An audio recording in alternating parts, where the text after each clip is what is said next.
Greetings and welcome to the Perimeter Solutions second quarter 2025 earnings call. At this time, all participants are in a listen-only mode. A question and answer session will follow the formal presentation. If anyone should require operator assistance, please press star zero on your telephone keypad.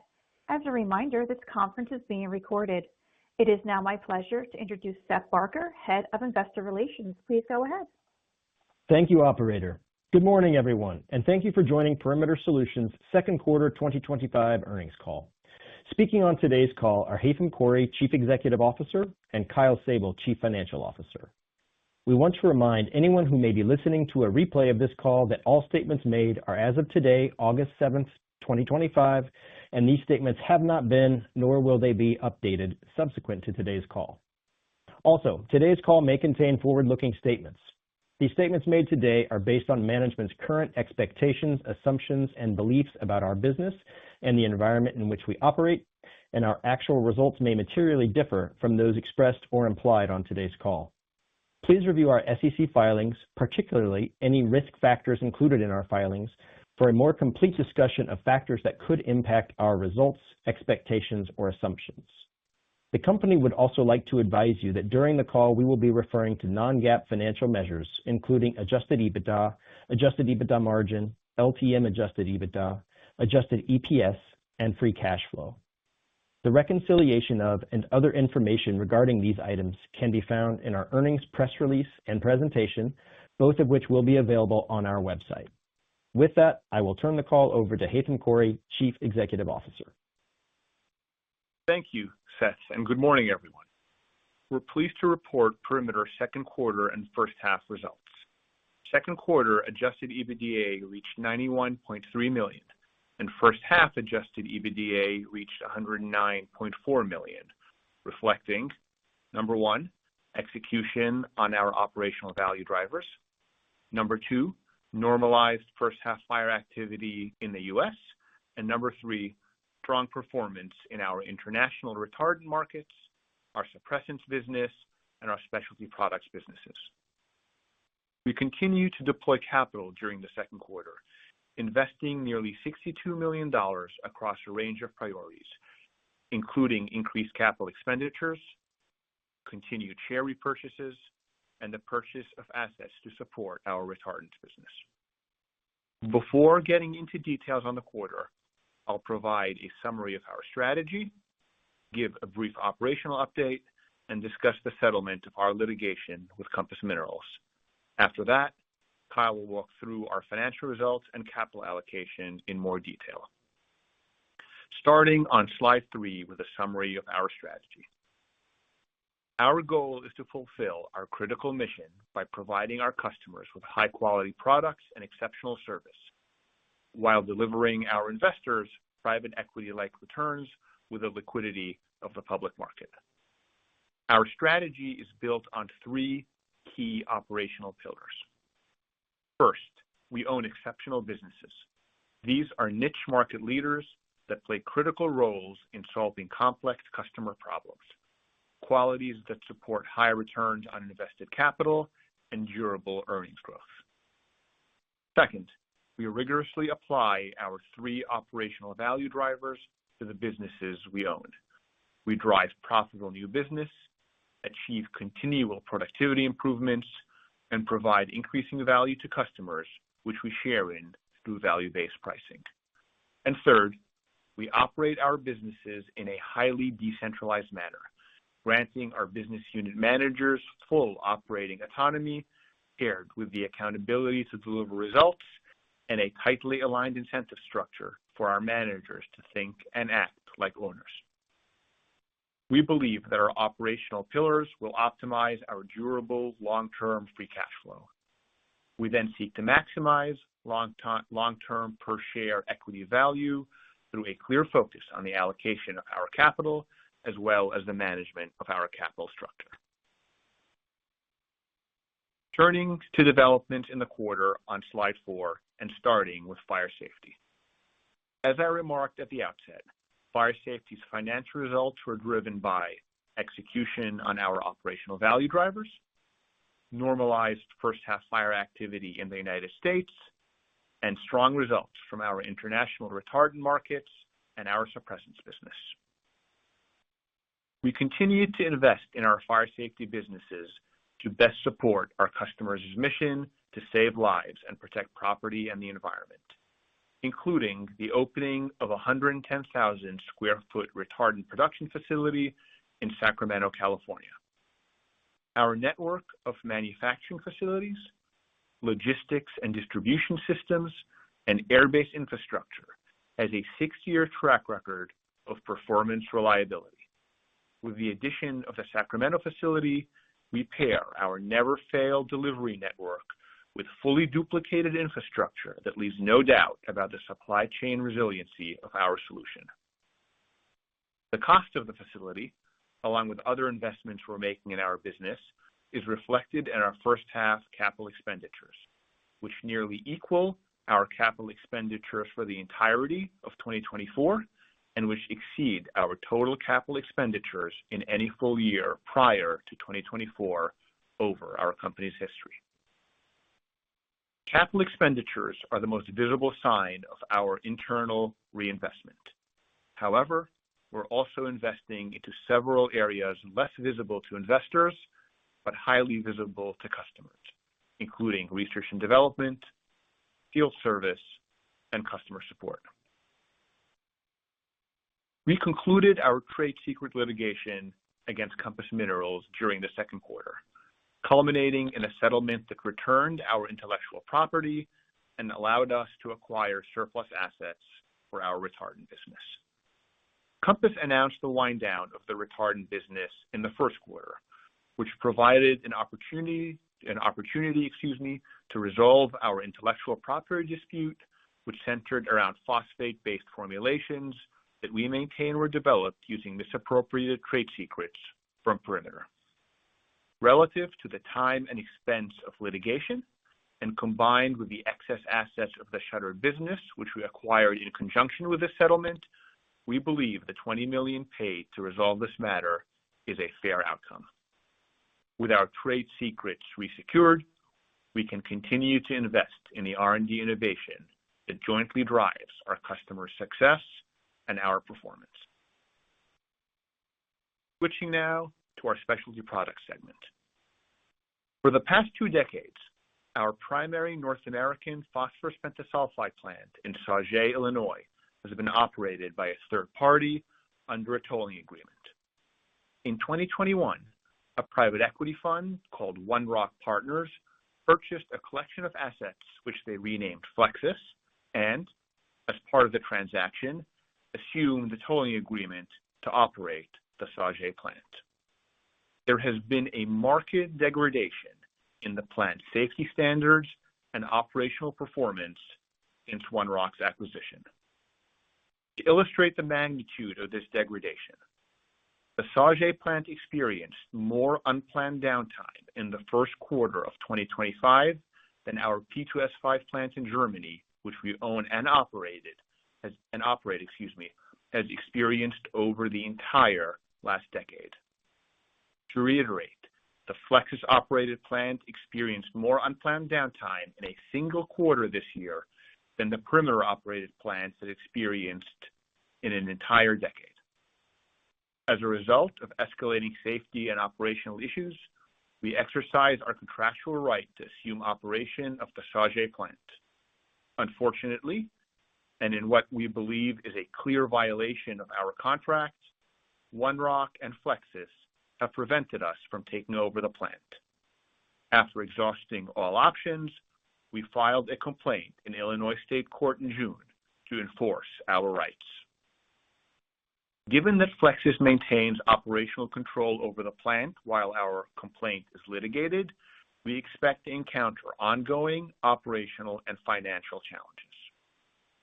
We are committed to taking back operational control of the Sauget plant per our rights under the tolling agreement, and when we do, we will implement the necessary operational improvements and restore the consistency, safety, and quality of production that our customers rightly demand. Finally, a brief update on our IMS acquisition. IMS is performing well, and the introduction of our value driver strategy is proceeding quickly with strong early operational and financial results. IMS is performing ahead of our underwriting assumptions and is poised to deliver returns that meaningfully exceed our targeted IRR threshold. In support of IMS's recent growth and reflective of our confidence in IMS's future organic and inorganic growth, we recently expanded our production capacity by executing on a new 87,000 square foot lease, more than tripling IMS's space. We look forward to investing significantly more capital behind IMS, primarily through additional product line acquisitions. We consider IMS to be an excellent template for our future acquisitions, where 1, acquired a niche market leader that plays a critical role in solving complex customer problems. 2, introduced our cultural principles of business unit autonomy, accountability, and alignment. 3, implemented our operational value drivers to sustainably boost operating and financial performance. 4, ramped investment into the business in order to offer our customers the best products, services, and overall value proposition. And finally, launched an inorganic growth initiative, including the $10 million we spent in the first quarter to acquire new product lines. With that, I'll turn the call over to Kyle for a more detailed review of our financials and capital allocation in the quarter. Thanks, Haitham. I'll begin on slide 5, where growth figures shown are versus the prior year comparable period. Starting with fire safety. Revenue for the quarter came in at $120.3 million, reflecting a 22% year-over-year improvement, and $157.4 million year-to-date, a 27% gain. These results were primarily driven by our retardant products and related services.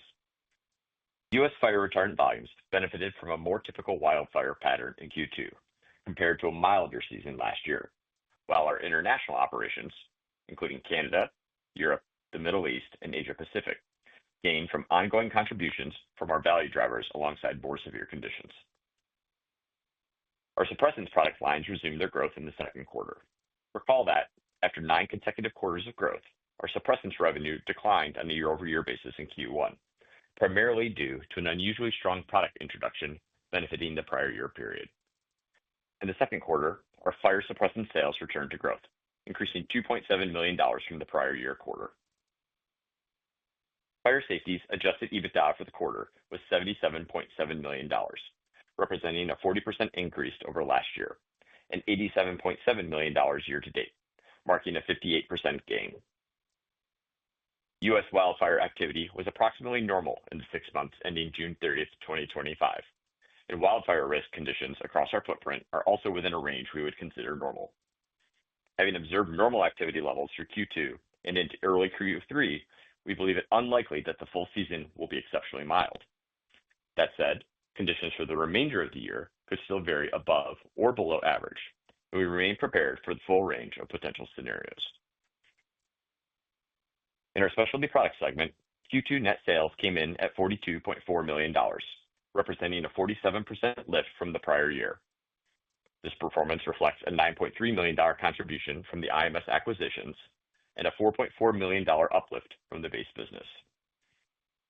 Year-to-date net sales reached $77.2 million, up 23%, driven by $16.9 million from the IMS acquisitions, partially offset by a $2.3 million decline attributable to the previously noted unplanned downtime at the Sauget plant in Q1. Specialty products Q2 adjusted EBITDA rose to $13.7 million, compared to $9.3 million in the prior year quarter. It remains approximately steady year-to-date at $21.7 million. While Q2's operational challenges were less severe than those in Q1, ongoing downtime contributed to elevated costs in the business and dampened EBITDA.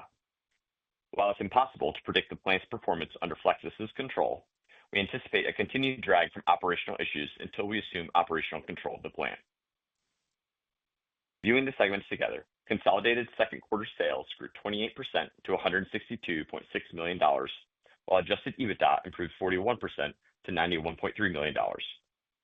Year-to-date, consolidated sales reached $234.7 million, up 26%, and adjusted EBITDA rose 42% to $109.4 million. Moving below adjusted EBITDA for Q2 2025, our GAAP loss per share was $0.22 versus GAAP earnings per share of $0.14 in the prior year quarter. Q2 2025 adjusted EPS was $0.39 compared to $0.25 in Q2 2024. On a year-to-date basis, GAAP earnings per share was $0.16 as compared to a GAAP loss per share of $0.42 in the same period last year. Year-to-date adjusted EPS was $0.41 as compared to $0.23 in the same period in the previous year.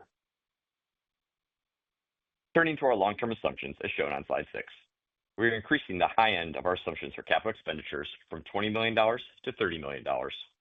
This increase reflects our success in finding capital expenditures that align with our investment criteria, namely that investments improve our ability to serve our customers and generate returns that exceed our minimum targeted return threshold. Our new production facility in Sacramento is a clear example of this investment in action, but it's far from the only one. Last year, we shared how upgrades at several of our air bases significantly boosted throughput. Building on that momentum, we've continued to implement these enhancements across our network. The result: higher retardant volumes that help our customers achieve their mission while delivering strong returns on the capital we've deployed. As we build on these initiatives, we will continue investing in air-based infrastructure while seeking new opportunities with comparable potential. Aside from CapEx, the remainder of our assumptions are unchanged, and with normally quarterly variation, Q2 is consistent with those expectations.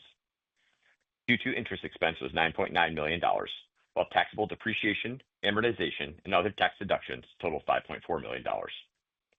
Tax paid for income tax was $12.3 million in Q2, as compared to $3.6 million in the prior year quarter. Here, I will note that variation in taxes is typically timing related in any given quarter, and our full year tax expectation is unchanged. Capital expenditures for the quarter were $12.8 million. Our working capital needs fluctuate seasonally, and Q2's working capital levels and the associated use of cash are consistent with our expectations given the level of activity in Q2. Our year-end net working capital outlook is unchanged. We define free cash flow as cash flow from operations less capital expenditures. In total, we had free cash flow in Q2 of negative $15.6 million, primarily due to the seasonal build in net working capital as well as purchases of property and equipment. We generated free cash flow of $3.3 million for the 6 months ended June 30, 2025. 2025's cash flow generation seasonality is in line with our expectations and consistent with history, where we invest significantly in working capital in the first half of the year in preparation for the fire season and convert these investments into cash in the second half. Our full year EBITDA to cash generation conversion is consistent with the assumptions shown on this slide, with the vast majority of cash generation occurring over the next few months. We allocated nearly $62 million of capital in the quarter, the returns on which we expect will exceed our minimum targeted equity returns of 15%. We continue to invest in our business organically, with $12.8 million allocated to capital expenditures in the quarter. The majority of these capital expenditures supported our growth and productivity initiatives. Our pipeline of projects continues to build and is an important element supporting our long-term organic EBITDA growth trajectory. Moving to M&A, as discussed previously, we invested $20 million in select Compass assets, comprised of $1.7 million of raw materials and $3.1 million of property and equipment, with the remainder allocated to intangibles. More broadly, we continue to search diligently for acquisitions that meet our investment criteria. Finally, we repurchased 2.9 million shares for approximately $32 million in Q2. While many companies have systematic share repurchase programs, our view is to repurchase shares when we believe our equity trades meaningfully below intrinsic value and when repurchases would not preclude higher potential IRR investments, notably in M&A. Both conditions were true in Q2. Turning to slide 8, I'd like to highlight our favorable debt structure, a single series of fixed rate notes at 5%, maturing in the fourth quarter of 2029 with no financial maintenance covenants. As of Q2, we were levered 1.7 times net debt to LTM adjusted EBITDA, driven by $675 million of gross debt, $141 million in cash, and nearly $313 million of LTM adjusted EBITDA. We also have substantial liquidity, with an undrawn $100 million revolver as of quarter end in addition to our cash. We ended the quarter with about 145.9 million basic shares outstanding. To conclude, Perimeter's second quarter reflected our team's execution of our strategy combined with normalized end markets. Despite the solid start, we remain disciplined in our approach to the full year, continuing our work to deliver for our customers and apply our operational value drivers across the business. With that, I'll hand the call back to the operator for Q&A. Thank you. We will now be conducting a question and answer session. If you would like to ask a question, please press star one on your telephone keypad. A confirmation tone will indicate your line is in the question queue. You may press star two to remove yourself from the queue. For participants using speaker equipment, it may be necessary to pick up your handset before pressing the star keys. Your first question comes from Dan Kutz with Morgan Stanley. Please go ahead. Hey, thanks a lot. Good morning. I wanted to ask, I think you guys have kind of quantified this in the past, but when you think about, when you speak to kind of a range of normal wildfire activity or acres burned, can you help us, can you remind us how you guys think about that? Is it kind of over the course of a year? I think I remember like a 6 to 7 million U.S. lower 48 acres burned range on one of your past slide decks, or is it kind of a percentage versus a trailing 5 or 10 year trend? Just hoping that you could, as we're trying to think through what it means when you say within a normal range, was just hoping you could share a little bit more color on how you guys think about that. Thank you. Yeah, you bet, Dan. It's Haitham. Thanks, of course, for the question. So I'll refer back to a slide we presented in our Q4 2024 earnings call, where we tried to break down for investors exactly how we think about what a normal fire season is. To sort of recap the message from 6 or so months ago, you're right. We think a normal fire season is roughly in the range of 6 to 7 million acres burned in the U.S., excluding Alaska. Given that there's secular growth in acres, we think that range will creep up slowly yet steadily over time. We describe 2024 as a fairly normalized acreage year because if you exclude the Smokehouse Creek fire, which occurred in Q1 in Texas and Oklahoma, and which used almost no retardant, acres burned in 24 were right about 7 million, excluding Alaska. So near the top end of what we would consider normal. I'll note that if you take our year so far and look at acreage burned through early August and assume normalization through the balance of the year, which of course is an unknown what happens here on out, we're again looking like we're going to be in that roughly 6 to 7 million normal range. Awesome. Super helpful. And then maybe, so a question has come up. If you look empirically, there does seem to be somewhat of a inverse relationship between a revenue per acre burned or EBITDA per acre burned, if you did try and isolate just, the U.S. lower 48 components of those revenue streams versus the U.S. ex-Alaska acres burned. There does seem to be somewhat of an inverse correlation over time. Now, the direction of travel for those metrics has been higher, has been an improvement over time in terms of the dollar number of EBITDA or revenue per acre burn, but still there does seem to be somewhat of a negative correlation. I was hoping if you could help us understand, A, confirm if that phenomenon is true or just kind of noise in the data, and then B, what if so, what some of the drivers are that drives that relationship. Thank you. Yeah, absolutely, Dan. It's Kyle. A couple things on this. I'll make 2 points on acres. One is that when we look at the acres data, we believe that it's a good indicator of our activity over longer term timeframes. is a more challenging metric to use at short-term time frames.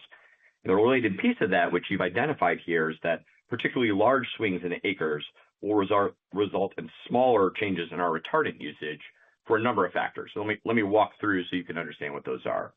When you think about the factors that go into retardant usage for any acre, there's a number of things that go in. First, you have to have the acre itself and fire activity. It also matters where that acre is burning. In a remote area, there's less likely to be retardant usage than when it is closer to structures and has a near proximity to lives and property.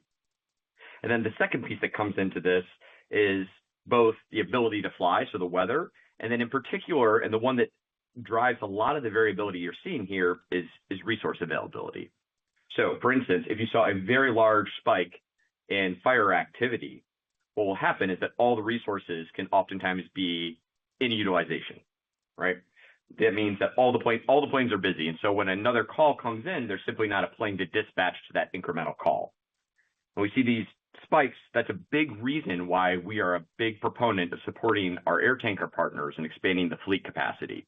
We believe that there's an amazing ability to drive ROI for the government, for the agencies, for our air tanker partners, and most importantly, perform the mission, protecting lives and property through an expansion of the air tanker fleet.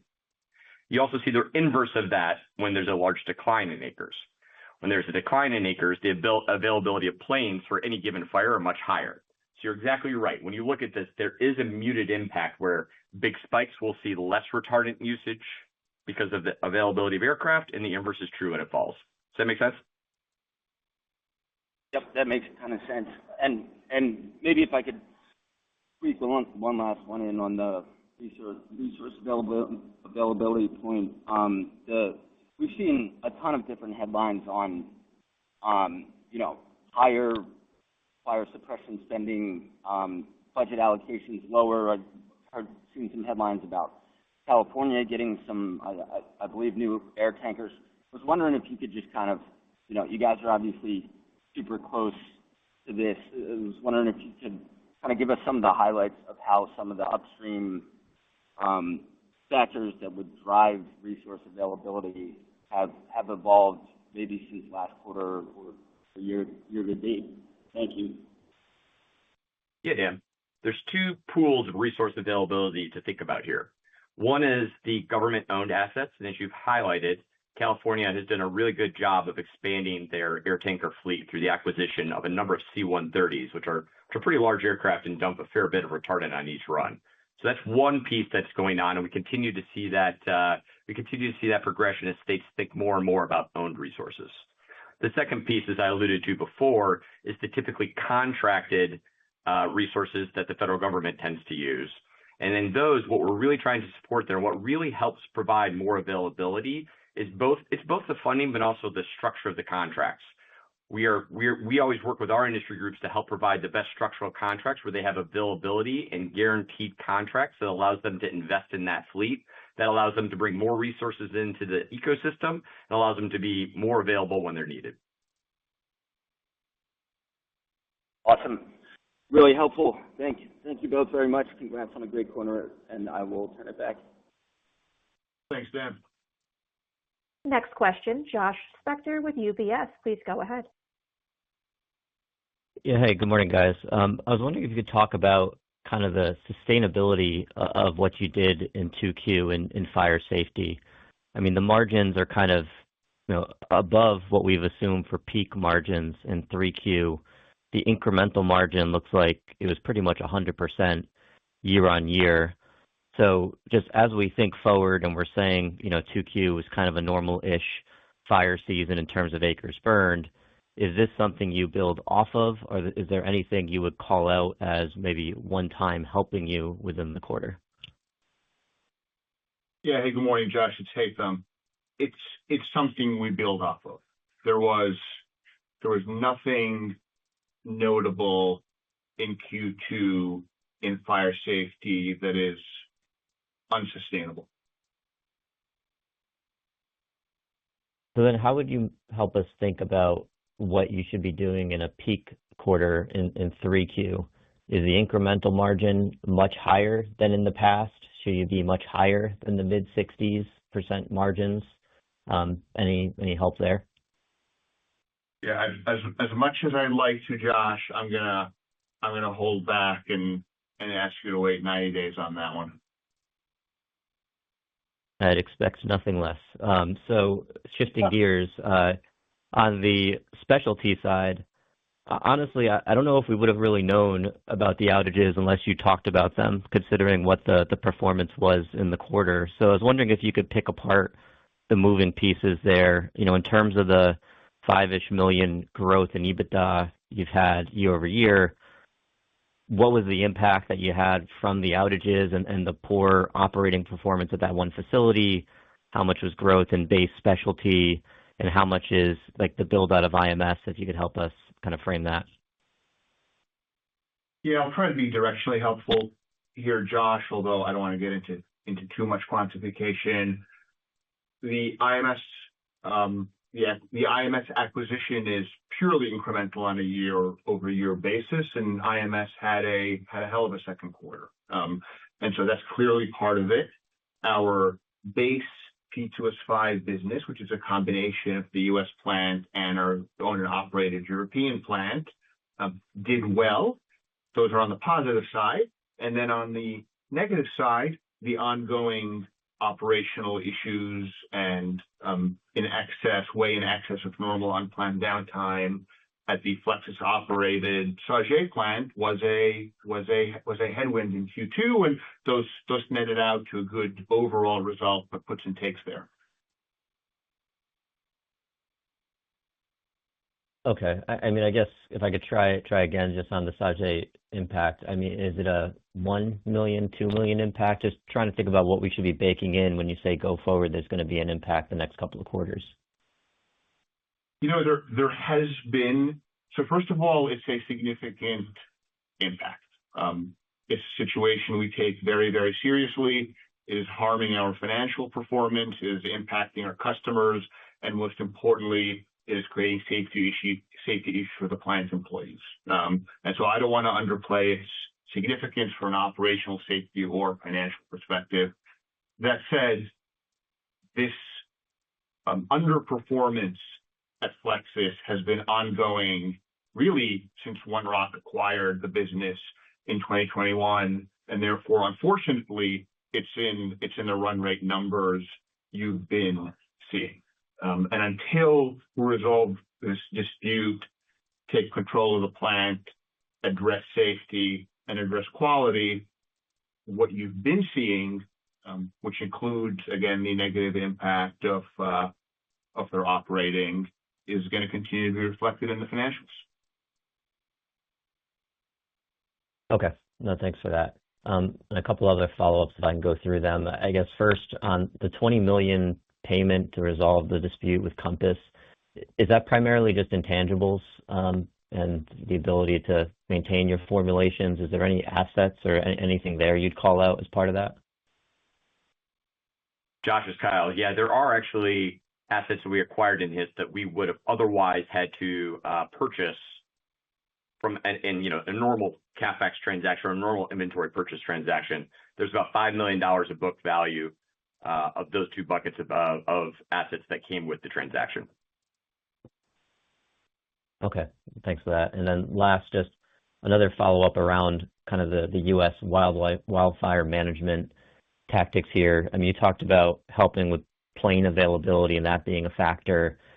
I know for years you guys have been talking about trying to maybe change how you're paid on some of your suppressants, make sure you guys get more of maybe a fixed payment in the slower parts of the year to start, or you have a sliding scale, I think, in place now to help you maintain your profitability.